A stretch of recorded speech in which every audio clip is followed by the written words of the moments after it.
একাকিত্ব এমন একটি বিষয় যা একজন মানুষকে ভেতর থেকে কুরে কুরে শেষ করে দিতে পারে। কি হতো যদি তুমি একটি নির্জন এলাকায় 10 বছর ধরে একা থাকতে, যেখানে এই 10 বছরে তুমি কারোর সাথে কথা বলা তো দূরের কথা, কোনো মানুষের দেখাই পাওনি। কিন্তু তুমি যদি হঠাৎ সেই নির্জন এলাকায় একটি সুন্দরী মেয়েকে দেখতে পেতে, তাহলে তুমি কি করতে?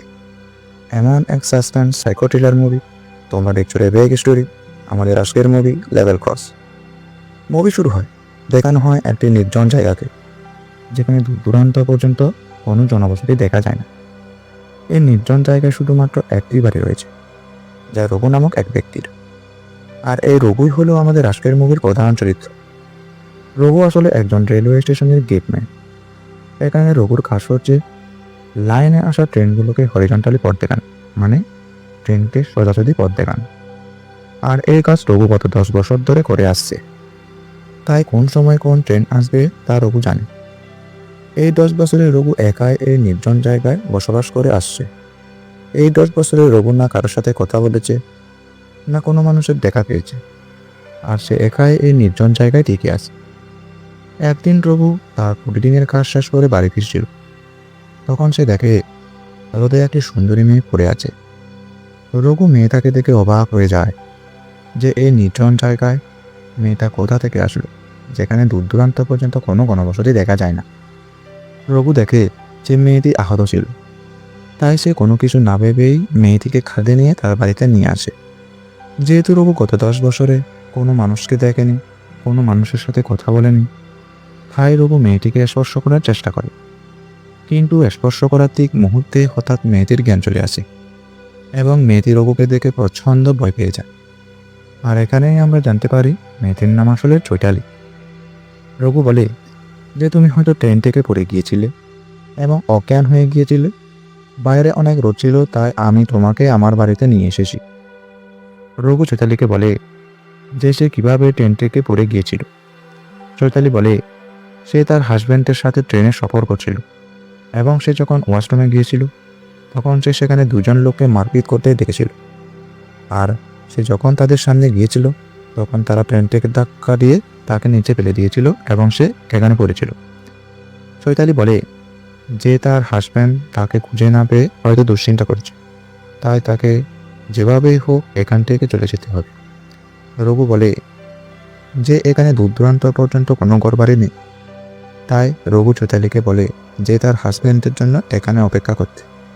কিন্তু চৈতালি রঘুর কথা শুনে না। সে একাই বেরিয়ে পড়ে নির্জন জায়গায় বাড়ির উদ্দেশ্যে। কিন্তু দূর দূরান্ত পর্যন্ত কোনো জনবসতি না থাকায় সে পথ খুঁজে পায় না। এক সময় তার মাথা ঘুরতে শুরু করে এবং সে সেখানে অজ্ঞান হয়ে যায়। এরপর আমরা দেখতে পাই রঘু আসলে চৈতালিকে পিছু করছিল এবং সে দেখতে পায় যে চৈতালি অজ্ঞান হয়ে পড়ে আসে, তাই সে আবারও তাকে তার বাড়িতে নিয়ে আসে। আর চৈতালির যে আঘাত পেয়েছিল সেখানে সে মলম লাগিয়ে দিতে থাকে। রঘু চৈতালিকে বলে যে তুমি এখান থেকে চলে যেতে পারবে না, তোমাকে তোমার হাজব্যান্ডের জন্য এখানে অপেক্ষা করতে হবে। কিন্তু চৈতালি রঘুর সাথে একসাথে রাত কাটানোর জন্য সাহস পাচ্ছিল না। আসলে সে একজন অপরিচিত মানুষকে ভরসা করতে পারছিল না, যাকে কিনা সে আগে কোনোদিন দেখেনি। যদি সে রাতের মধ্যে তার সাথে উল্টাপাল্টা কিছু করে, তার জন্য ভয় পাচ্ছিল চৈতালি। যদি কিছু করে তাহলে তো সে কিছুই করতে পারবে না। দেখতে দেখতে রাত নেমে আসে। চৈতালি কোনোভাবে শুয়ে পড়ে, কিন্তু ঘুমাতে পারছিল না সে। বারবার উঠে রঘুর দিকে দেখতে থাকে যে রঘু তার সাথে উল্টাপাল্টা কিছু করছে কিনা। রঘু এই বিষয়টা লক্ষ্য করে যে চৈতালি তার সাথে এক করে ঘুমাতে অস্বস্তি অনুভব করছে। এটা বুঝতে পেরে রঘু চৈতালিকে ঘরে একা ফেলে বাইরে চলে যায়। চৈতালি দেখে যে রঘু বাইরে চলে গিয়েছে, তাই সে ভালোভাবে ঘুমাতে পারে। রাত কাটিয়ে সকাল হয়। তখন রঘু তার ডেইলি রুটিন স্টার্ট করে দেয়। রঘু প্রতিদিন ভোর 4টা বাজে ওঠে, দূরে একটি কুয়া থেকে বালতির সাহায্যে পানি তুলে এবং যখনই ট্রেন চলে আসে সে প্রতিদিনের মতো ট্রেনকে সোজাসুজি পথ দেখিয়ে দেয় যে রাস্তা ক্লিয়ার আছে। রঘু গত 10 বছরেই প্রতিদিন এই কাজ করে আসছে। রঘু চৈতালিকে বলে যে গত 10 বছরে সে কোনো মানুষের সাথে কথা বলেনি এবং কোনো মানুষকে দেখেনি। সে বলে তার মানুষের সাথে কথা বলতে অনেক ভালো লাগে, কিন্তু একা থাকার কারণে সে কারোর সাথে কথা বলতে পারে না। আর এখন চৈতালি ও রঘুকে একটু একটু বিশ্বাস করতে শুরু করেছে, কারণ রঘু রাতের মধ্যে তার সাথে কিছু করেনি। রঘু এখানে চৈতালিকে অনেক উদাস দেখে এবং সে বলে যে আমি একটা কথা লুকিয়েছি। প্রতিদিন যখন ট্রেন চলে আসে তখন আমার টেলিফোনে একটি কল আসে, কিন্তু এই টেলিফোন দিয়ে শুধুমাত্র ইনকামিং কল আসে। শুধুমাত্র যারা আমার সাথে যোগাযোগ করতে চায় তারা কল দিতে পারে, কিন্তু আমি কারোর সাথে যোগাযোগ করতে পারি না। আবার যখন টেলিফোনে কল আসবে আমি তোমার কথা তাদেরকে বলবো। আশা করি তোমার হাজব্যান্ডের সাথে ওরা যোগাযোগ করবে এবং তুমি তোমার হাজব্যান্ডের কাছে ফেরত যেতে পারবে। আর কিছুক্ষণ পর সেই টেলিফোন আবার বেজে ওঠে। রঘু যখন ওই চৈতালির সম্পর্কে বলতে যাবে তখন ওই চৈতালি অবাক করে দিয়ে টেলিফোনের লাইন কাট করে দেয়। এখানে চৈতালি বলে যে তাকে ট্রেন থেকে কেউ ফেলে দেয়নি, বরং সে নিজেই লাফ দিয়েছে, কারণ সে তার হাজব্যান্ডের কাছ থেকে পালিয়ে যেতে চেয়েছিল। এখানে চৈতালি বলে আসলে সে একজন সাইকিয়াট্রিস্ট, মানে মানসিক রোগীর ডাক্তার। সে তার অতীত কাহিনী রঘুকে বলতে থাকে। কিছু বছর আগে সিঞ্জু নামে একটি ছেলে তার কাছে এসেছিল চিকিৎসার জন্য। আসলে ছেলেটি খুব ডিপ্রেশনে থাকতো, কারণ কিছুদিন আগেই তার স্ত্রী সুইসাইড করেছিল। এটা মানতে না পেরে সে অনেক ডিপ্রেশনে চলে গিয়েছিল। ছেলেটি ডিপ্রেশন থেকে বের হতেই পারছিল না, তাই চৈতালি ছেলে তাকে চিকিৎসা করেছিল। এভাবে চিকিৎসা করতে করতে তারা দুজন দুজনকে ভালোবেসে ফেলে এবং কিছুদিন পর তারা দুজন দুজনকে বিয়ে করে। এই বিষয়টি চৈতালির ফ্যামিলি কোনোভাবেই মেনে নিতে পারছিল না যে তাদের মেয়ে একজন পাগলের সাথে সংসার করবে। তারা চৈতালিকে অনেক বোঝাতে থাকে যে সিঞ্জু যে কোনো সময় আবার আগের অবস্থায় ফিরে আসতে পারে, কিন্তু চৈতালি তাদের কথা না শুনে সিঞ্জুকে বিয়ে করে নেয়। কিছুদিন পরেই সিঞ্জু আবার তার আগের অবস্থায় ফিরে আসে, অযথা ঝগড়া করতে থাকে এবং চৈতালির উপর হাত তুলতে থাকে যেন সে পাগল হয়ে গিয়েছে। আর এই ঘটনাগুলো ধীরে ধীরে ডেইলি রুটিনে পরিণত হয়। সে নিয়মিত ড্রাগস নিতে থাকে। এবার সিন কাট হয়ে প্রেজেন্টে চলে আসে। চৈতালি এখন রঘুকে বিশ্বাস করতে শুরু করেছে, তাই সে স্নান করার জন্য চলে যায়। রঘু অনেক দূর থেকে পানি নিয়ে এসেছিল এবং চৈতালি যখন স্নান করার জন্য চলে যায় তখন রঘু তার পেছন পেছন গিয়ে চৈতালি স্নান করার দৃশ্য দেখতে থাকে। আর চৈতালি যখন স্নান শেষ করে চলে আসে রঘু তাকে জামা কাপড় দেয় এবং জিজ্ঞেস করে যে তোমার পেছনের পিঠের আঘাতের চিহ্নটা কিভাবে হয়েছে। চৈতালি বুঝতে পারে যে রঘু তাকে স্নান করার সময় দেখে নিয়েছিল, কিন্তু চৈতালি কিছু মনে করে না এবং সে বলে যে এই আঘাতও সিঞ্জুই দিয়েছে। এরপর চৈতালি আবার তার ফার্স্টের কথা বলতে থাকে। সে বলে সে একসময় তার হাজব্যান্ডের একটি ডায়েরি খুঁজে পেয়েছিল এবং সেখান থেকে সে জানতে পারে যে সিঞ্জুর আগে যে ওয়াইফ ছিল সে সুইসাইড করেন, বরং তাকে সিঞ্জুই মেরে ফেলেছিল। সাথে হসপিটালের একটি নার্সকেও মেরে ফেলেছিল সে। এই সব কিছু সিঞ্জুর ডায়েরি থেকে জানতে পেরেছিল চৈতালি। আর সেই মুহূর্তে সিঞ্জু চৈতালিকে দেখে ফেলে এবং চৈতালিকে টর্চার করতে থাকে। আর পুলিশের হাত থেকে বাঁচার জন্য সিঞ্জু ট্রেনে করে চৈতালিকে কোটাও নিয়ে যাচ্ছিল এবং যাওয়ার পথে সে ট্রেন থেকে লাফ দিয়ে এখানে পড়েছিল।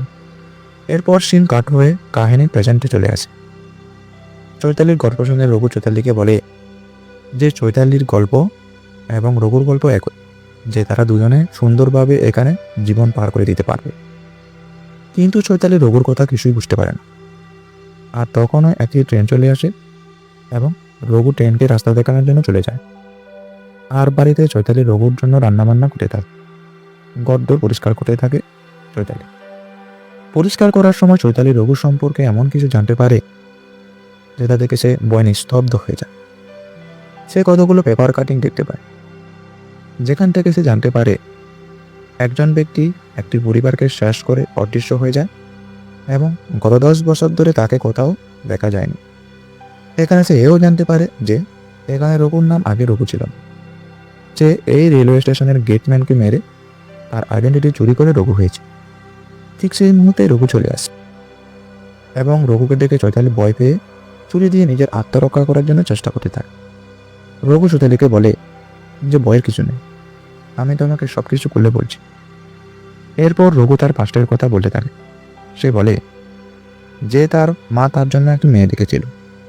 তার মায়ের কথা মতো রঘু মেয়েটাকে দেখতে তার বাড়িতে গিয়েছিল। সেখানে প্রথম দেখাতে তারা দুজন দুজনকে পছন্দ করে ফেলে।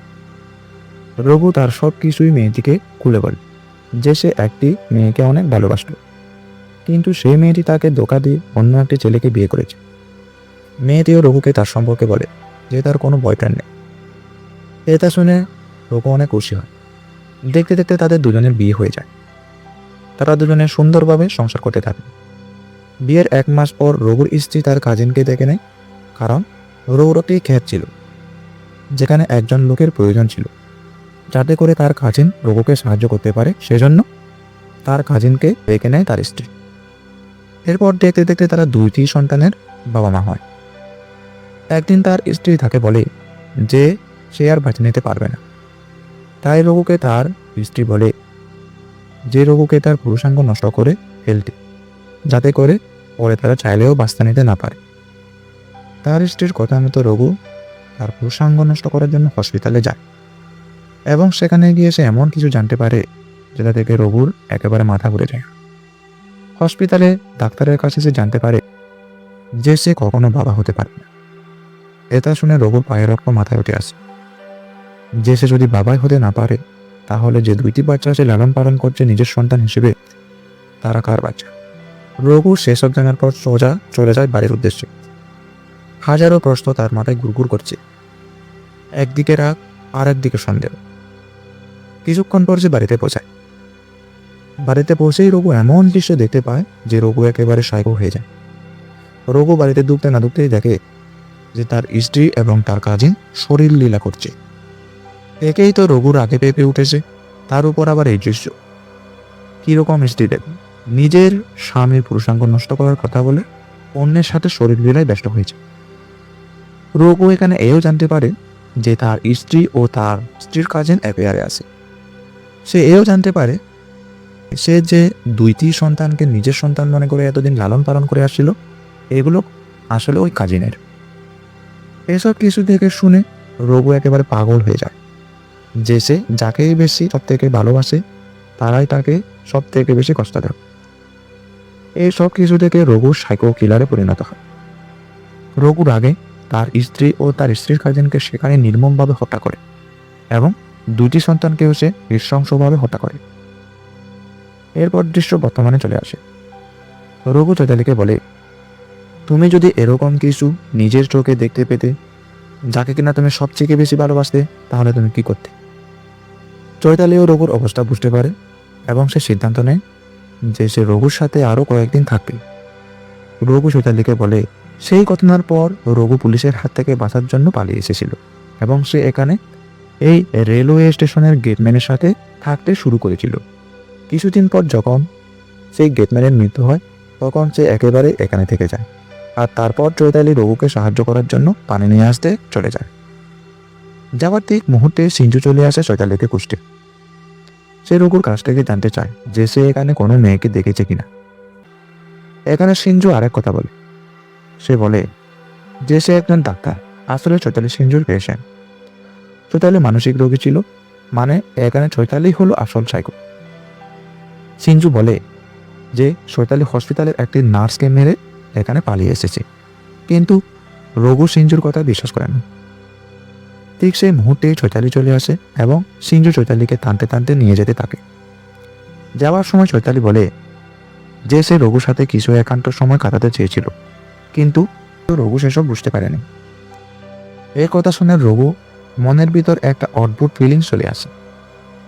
রঘু সিঞ্জুকে বলে যে চৈতালিকে না নিয়ে যেতে।